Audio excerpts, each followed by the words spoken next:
Hi అండి, అందరికీ నమస్కారం. Welcome to my channel. Rice మిగిలిపోతే పులిహార లేదా తాలింపు అన్నం చేసుకోవడం చూసాం కదా. అయితే రైస్ మిగిలిపోతే స్వీట్ కూడా తయారు చేసుకోవచ్చు. అది ఎలాగో ఈ వీడియోలో చూసి ఒకసారి ట్రై చేసి ఎలాగొచ్చిందో నాకు కామెంట్ బాక్స్లో కామెంట్ చేయండి. అయితే ఒక కప్పు రైస్ తీసుకొని ఒక కప్పు పాలు తీసుకొని మిక్సీలో గ్రైండ్ చేయండి. మెత్తగా పేస్ట్ లాగా అయ్యేలాగా చేయండి. అంటే అంత పలచగా కాదు, అంతగా చిక్కగా కాదు, మీడియంగా చేసుకోవాలి. నేను ఎలాగ ఆడుతున్నానో చూడండి ఒకసారి. చూడండి ఎంత మెత్తగా పేస్ట్లా చేశాను. అంత చిక్కగా కాదు, అంత పలచగా కాదు, మీడియంగా చేశాను. మీరు కూడా అలాగే చేయండి. నెక్స్ట్ చిన్న బౌల్ తీసుకుని దాంట్లో కార్న్ పౌడర్ వేసుకొని వాటర్ వేసుకొని మిక్సింగ్ చేయండి పలసగా. అంతే, బాగా పలసగా చేసేయకండి. ఇది కూడా మీడియంగానే చేయాలి. ఈ విధంగా కలుపుకోండి. ఉండలు చుట్టకుండా కలుపుకోండి.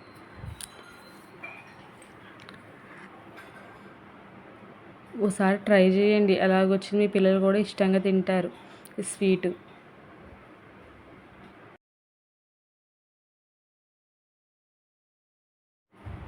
రైస్ మిగిలిపోతే మీరు పాడేశారా? అయితే కానించి పాడేయకుండానే స్వీట్ తయారు చేయండి. పిల్లలు చాలా ఇష్టంగా తింటారు, మళ్ళీ చేసి పెట్టమంటారు. అయితే స్టవ్ వెలిగించి ఒక ప్యాన్ పెట్టి మనం తురుము పెట్టుకున్న బెల్లాన్ని దాంట్లో వేసుకొని కొద్ది వేడెక్కాక దాంట్లో గ్లాసు వాటర్ పోయండి.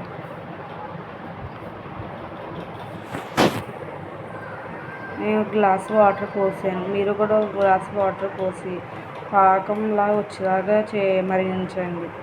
చిక్కగా కాకుండా మీడియంగా వచ్చేలా చేయండి. చేతికి జిగురు జిగురులా అంటేలాగా పెడితే చాలు. చూడండి ఎలాగ తిప్పుతున్నాను. పాకం వచ్చేలాగా ఉన్న బెల్లం కూడా చిన్న చిన్న గడ్డలు ఉన్నాయి, అవి కూడా కరిగేలాగా తిప్పుకుంటూ ఉండండి. అలా తిప్పుకోవడం వల్ల ఉన్న గడ్డలు కూడా కరుగుతాయి. చిన్న చిన్న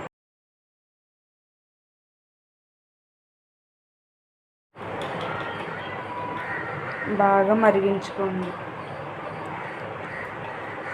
మొత్తం కరిగేలాగా తిప్పుతూనే ఉండండి, చిక్కబడేలాగా. మిగిలిపోయిన రైస్తో ఇంకా చాలా రకాలుగా తయారు చేసుకోవచ్చు. అది కూడా నేను త్వరలోనే వీడియో అప్లోడ్ చేస్తాను. అయితే చూడండి, మొత్తం బెల్లం అంతా కరిగిపోయి చూడండి, కలర్ చూడండి కలర్ఫుల్గా ఉంది. కొద్దిగా లైట్గా పానకం వచ్చేలాగా కొద్దిగా మరిగించుకుంటే చాలు.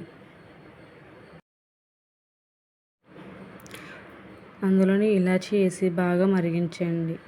ఒక 2 నిమిషాల పాటు మరిగించడం వల్ల దాంట్లో ఉన్న ఫ్లేవర్ కూడా దిగుతుంది. అంటే స్మెల్ కట్ట చాలా బాగుంటుంది. స్వీట్లో ఇలాచీ ఉండడం వల్ల టేస్ట్ ఉంటుంది, స్మెల్ కూడా ఉంటుంది. అయితే నెక్స్ట్ స్టవ్ వెలిగించి దాని మీద మూకుడెట్టండి. మూకుడెట్టాక కొద్దిగా వేడెక్కాక నెయ్యి వేయండి. నెయ్యి మొత్తం కరిగిపోవాలి. చూడండి ఎలా కరుగుతుందో, ఎలా మరుగుతుందో చూడండి. నెయ్యి స్మెల్ మాత్రం చాలా బాగుంది.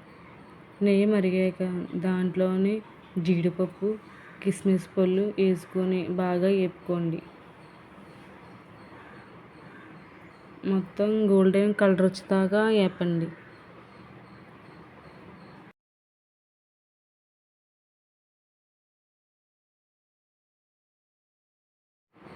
చూడండి కిస్మిస్ పళ్ళు ఎలా ఉబ్బుతున్నాయో, జీడిపప్పు కూడా బాగా రోస్ట్ అవుతుంది.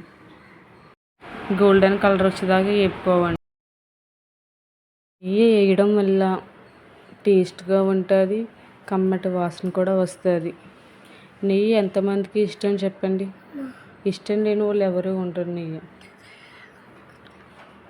చూడండి ఎంత బాగా రోస్ట్ అవుతున్నాయి.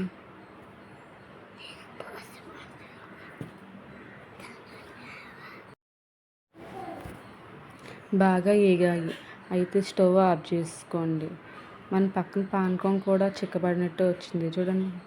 అందులోనే మనం మిక్సీ పెట్టుకున్న రైస్ని అందులో వేసుకొని బాగా కలుపుకోవాలి. రైస్కి పట్టేలా కలపండి. నేను ఎలా కలుపుతున్నానో అలా కలపండి. మొత్తం పాకం మొత్తం కలిపి పట్టేలాగా కలపండి.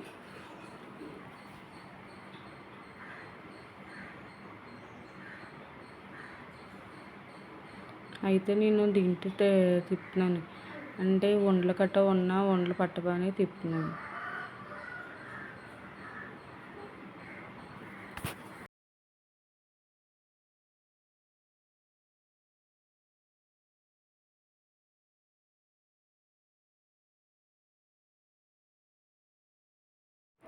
కలర్ చూడండి ఎంత చేంజ్ అయ్యిందో.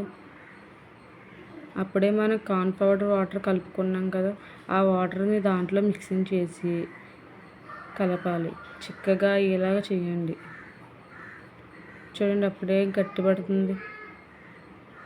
దగ్గరగా అయిపోయేలాగా తిప్పుకుంటూనే ఉండండి.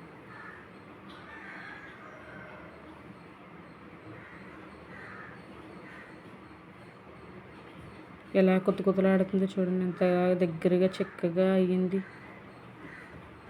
అంత చిక్కగా చేయాలి. మొత్తం దాంట్లో ఉన్న వాటర్ అంతా ఇంకిపోయేలాగా చేసుకోండి.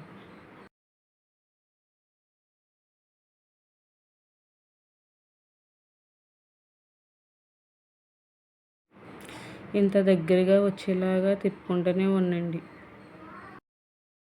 వేపి పెట్టుకున్న కిస్మిస్ పళ్ళు, జీడిపప్పు కూడా దీంట్లో వేసుకొని బాగా మిక్సింగ్ చేయండి. అంటే బాగా కలపండి. మొత్తం ప్రతిదానికి పట్టేలా కలపండి. చూడండి ఎలా కలుపుతున్నానో అలా కలపండి.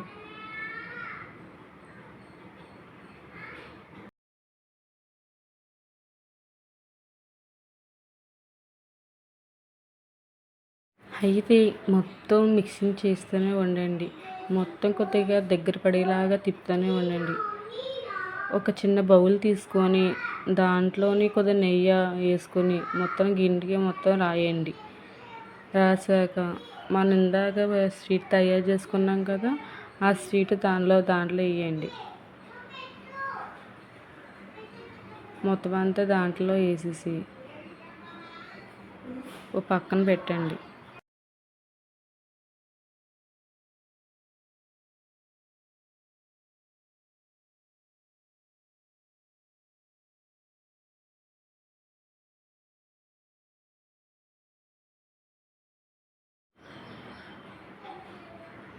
చూడండి ఒకసారి టేస్ట్ చేసి ఎలాగొచ్చిందో నాకు కామెంట్ బాక్స్లో కామెంట్